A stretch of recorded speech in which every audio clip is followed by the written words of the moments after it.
So, hello everyone, and thank you for this opportunity to speak today. So, my name is Michael Dorr. I'm a doctoral researcher at the University of Northampton, and Chris Rowe and Callum Cooper, my supervisors and also co-authors of this paper.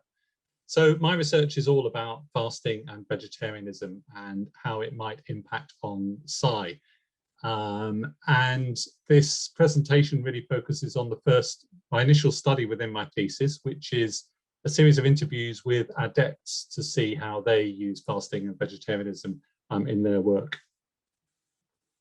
So many spiritual and religious traditions include accounts of supernormal powers and experiences that are sometimes associated with fasting and vegetarianism. For example, shamans in the Amazon use fasting apparently to be able to control the weather and perform healing. In India, many yogis who are strict vegetarians are said to exhibit telepathy and control wild animals and to be able to move objects with their minds. Rudolf Steiner, who was influential in many fields actually, talked about fasting and vegetarianism as supportive of both spiritual and psychic development. And many authors who write about developing out-of-body experiences talk about how diet is important. Not all of them talk about vegetarianism, but some of them do, like Graham Nichols here, who was actually influential in me taking this thesis topic in the first place. Graham Gabriel Cousins is a physician and author, and he's developed this concept of what he calls spiritual nutrition, which is a combination of fasting and raw food veganism that he says leads to profound spiritual development that is sometimes associated with psi. So in terms of psychical and transpersonal research, or psychical and transpersonal researchers, should I say, there's not been much, but what I've found is here really. So Hereward Carrington, who was a very prolific author in the early 20th century and psychic investigator, he had a theory of what he called cosmic vital energies, which he said are supported by fasting and a diet of fruitarianism, which is sort of strict veganism of not only abstention from meat and dairy, but focus on fruit and nuts only. J.B. Rhine did some very limited, literally just a handful of experiments on the effects of ingested substances, shall we say. He had a look at the effect of stimulants and sedatives like caffeine and alcohol and what they did with psi, but these are very sort of small studies, and I'm only putting this in here really because of the relationship with ingested substances that did seem to have an effect on psi. In the mid-1990s, Alzak Amlani did his doctoral thesis on, as it says there, the psycho-spiritual development for transitioning from meat eating to being a raw food vegan. And he interviewed in depth about 12 participants, and they all talked about the sort of spiritual developments that they thought were associated with diets, and some of those reported psychic experiences as well. And apart from that, which is very little, there seems to be no other empirical research on diet and psi. So if you look at some of these prominent summaries on parapsychology and psi, and others actually, none of them have any reference to diet or fasting or vegetarianism. And perhaps most surprisingly, not even Dean Radin's book called Supernormal, which is around yogic practices in psi, which you might expect might have a reference. Even that doesn't have anything. So in terms of this study then, it's as I say, it's the initial study in my research, and it's trying to glean insights from what we might call professional psychics, adepts, those who can make a living out of their psi work. And the research questions on this is that how do they use fasting and vegetarianism? Do they use any other dietary modifications? Do they think any other dietary modifications are important with respect to the use of psi? And how do they perceive fasting and vegetarianism as supportive of psi? So in terms of the study method, the qualification criteria for inclusion, participants needed to be a professional psychic. In other words, they're making a living, perhaps, or with also some level of public profile. Say they publish books, or at least they're accessible on the internet, have a web page that advertises that they do sort of psychic type services.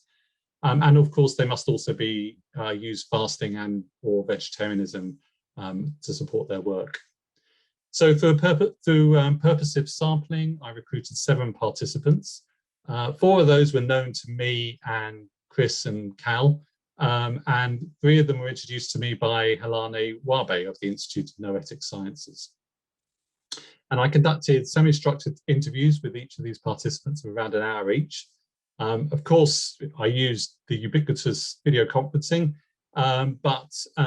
which I have to say was necessary anyway, because 4 of the participants lived outside the UK, in the US and Israel. So, and even those participants in the UK were dotted around. So video conferencing was kind of a necessity anyway.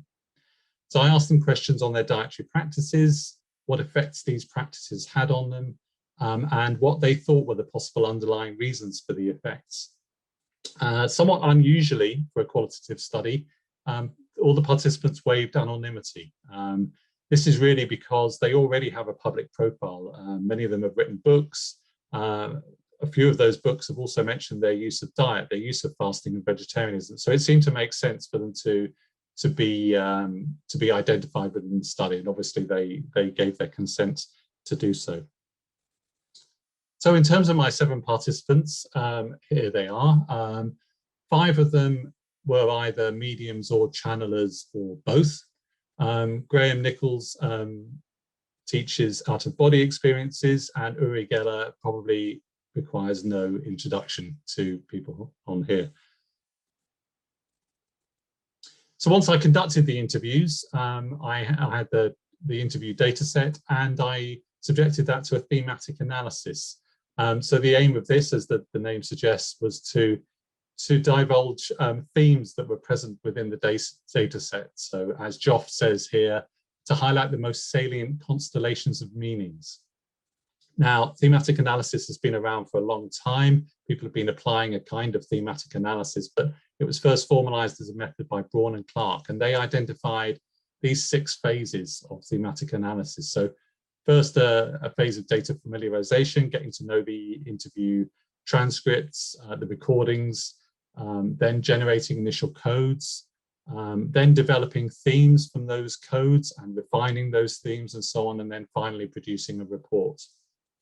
And that report led me to 7 superordinate themes, so and 14 sub-themes, and that's what I'm going to present for some of the rest of the presentation. So 2 of those superordinate themes relate to fasting, 4 of them relate to vegetarianism, and 1 to both.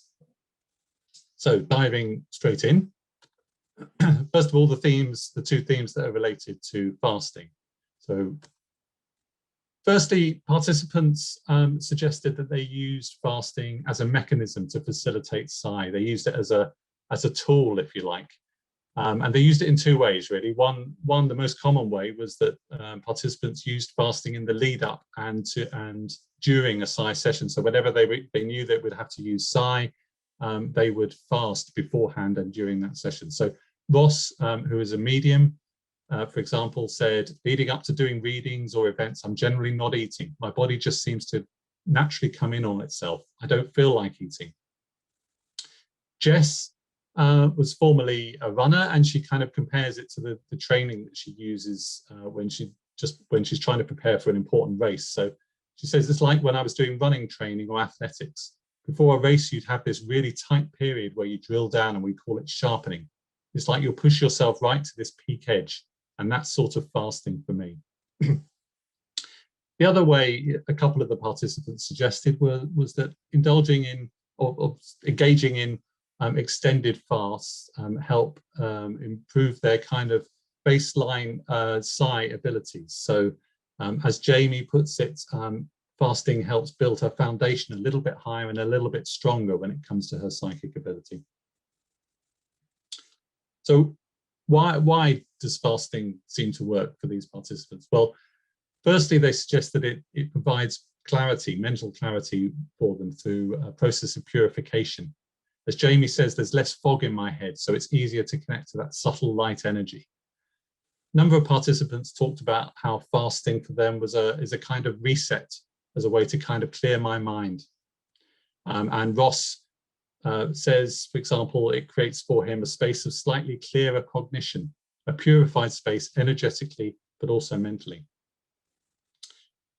That was pretty common, by the way. Almost all the participants who engaged in fasting suggested it worked through something like purification or cleansing.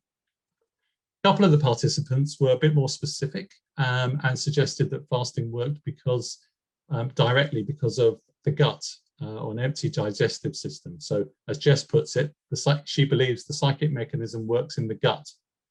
And actually she thinks it's that psi is related to neurochemicals, that because she has an empty gut, they can access the physiology a lot more quickly because the gut is empty, in a similar way to drinking alcohol on an empty stomach provides that buzz a lot more quickly. Jamie also thinks it's something to do with the gut, but here it's slightly different. She says that fasting helps to quieten down those voices in the gut and calm the digestive system. And she says that because of that, there's so much energy left over to use towards whatever you want to power. And in her case, it's psi. So on to vegetarianism. So the first theme is really that participants suggested that the benefits from vegetarianism are palpable, they're noticeable. When they went vegetarian or vegan, they felt a difference. So as Ross puts it here, when he went vegan, he had an increase in psychic function of between about 30 to 35%, although that actually slipped back to a kind of baseline 10 to 15%. A few of the participants teach psychic development, and they recommend either going vegan or at least giving up red meat to their students. And they report that their students also have a benefit from going vegan or giving up red meat. As Graham puts it, some of his students expressed surprise that going vegan was more beneficial than they'd imagined in having out-of-body experiences. So why might vegetarianism work? Well, participants suggested 3 reasons. And the first reason was that vegetarianism, they said, provided them with mental clarity. As Ross said, the psychic information came crisper, clearer, easier. Jess talks about how a vegan diet, along with fasting actually, helps to achieve more stable thoughts, get her thoughts very steady. So as she puts it, when I'm reading a psychic interface, I need my own thought traffic to be 0, like nothing happening, sort of the surface of a pond. And that's what she says that veganism helps provide. The second reason is because the participants believe that vegetarianism is healthier. As Uri says, I've absolutely no proof to a connection between my psychic abilities and being vegetarian, but I do believe that it has. By having a clean mind, body, and soul, I do believe that it affects everything that you do, even your pattern of thinking. Ross, something similar, says, I think psi, health, and diet are connected. If someone's living a healthier lifestyle, I think that only really helps them connect and increase their psychic functioning. The third reason that participants suggest for vegetarianism benefiting psi is because food may have subtle qualities that either hinder or help psi.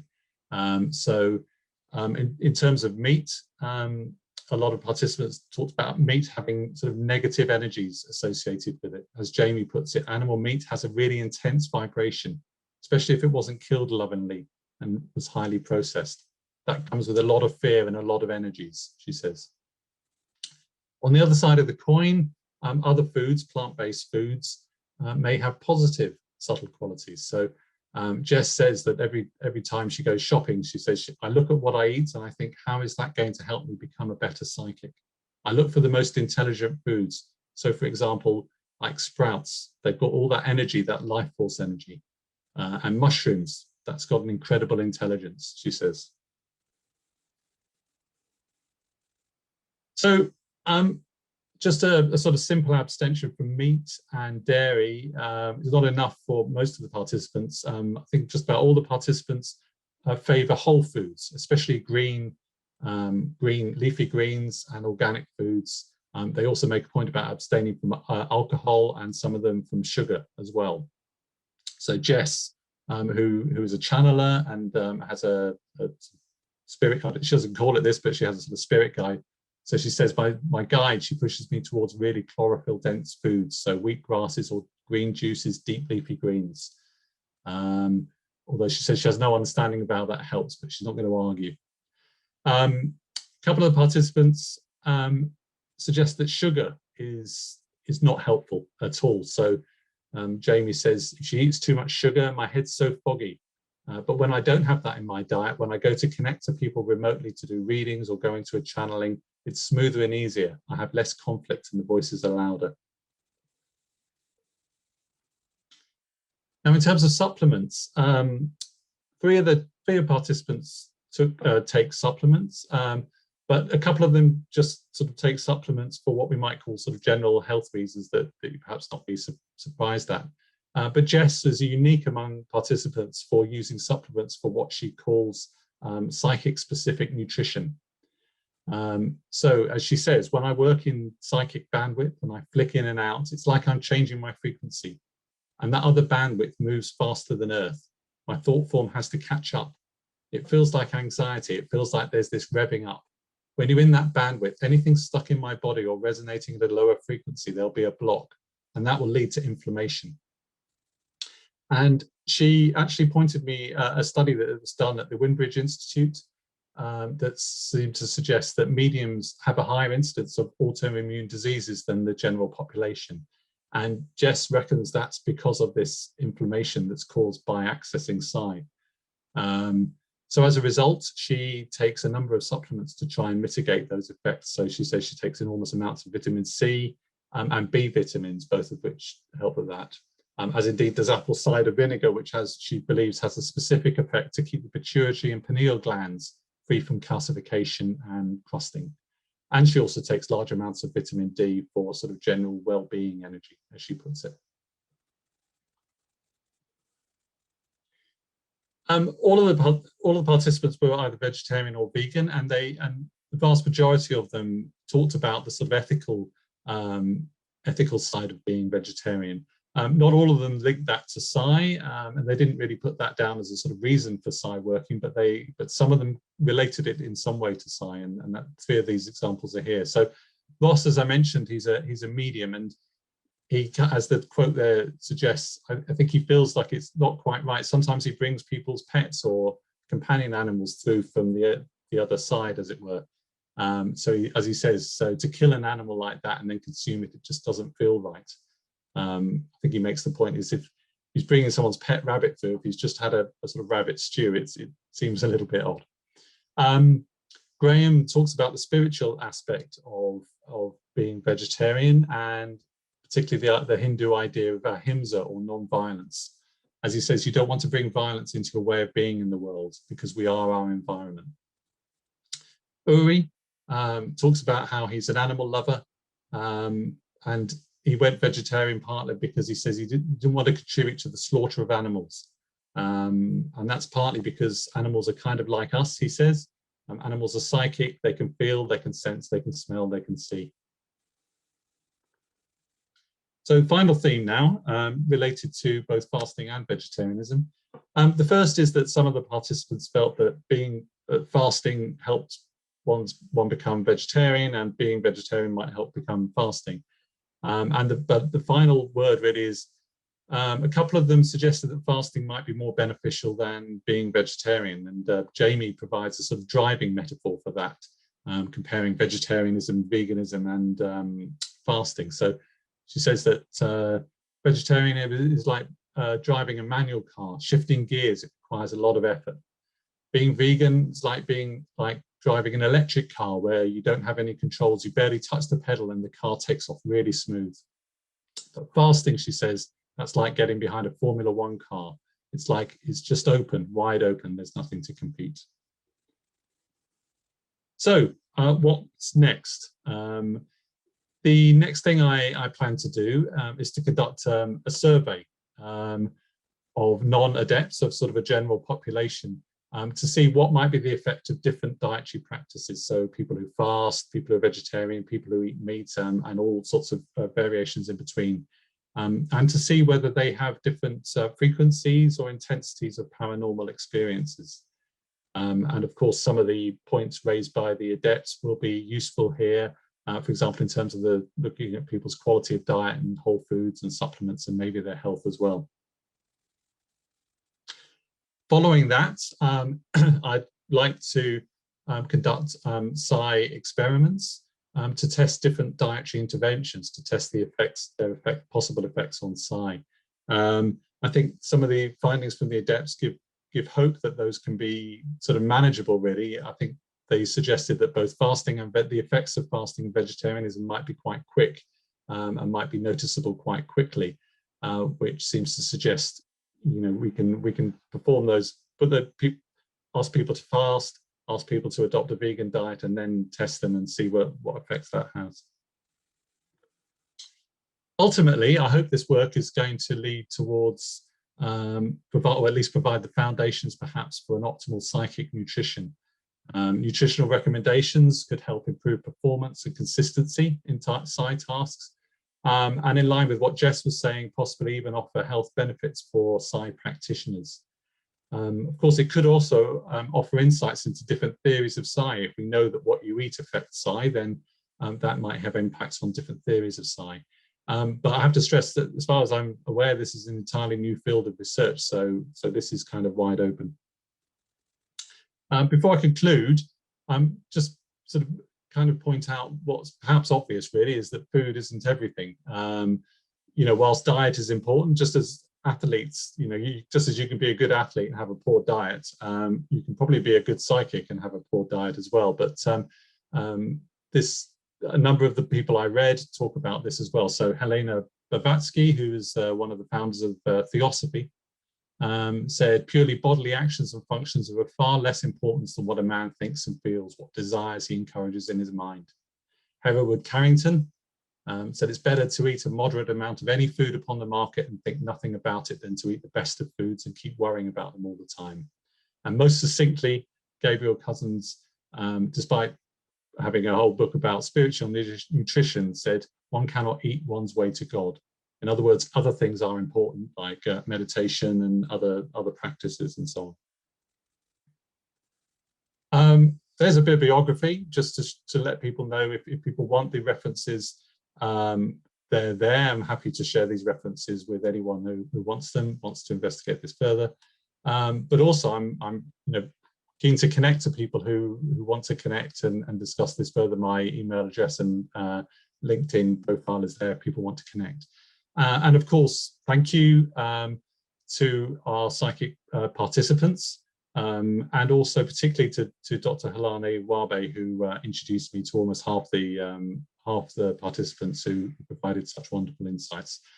So thank you for your attention, and of course, please welcome any questions. Thank you.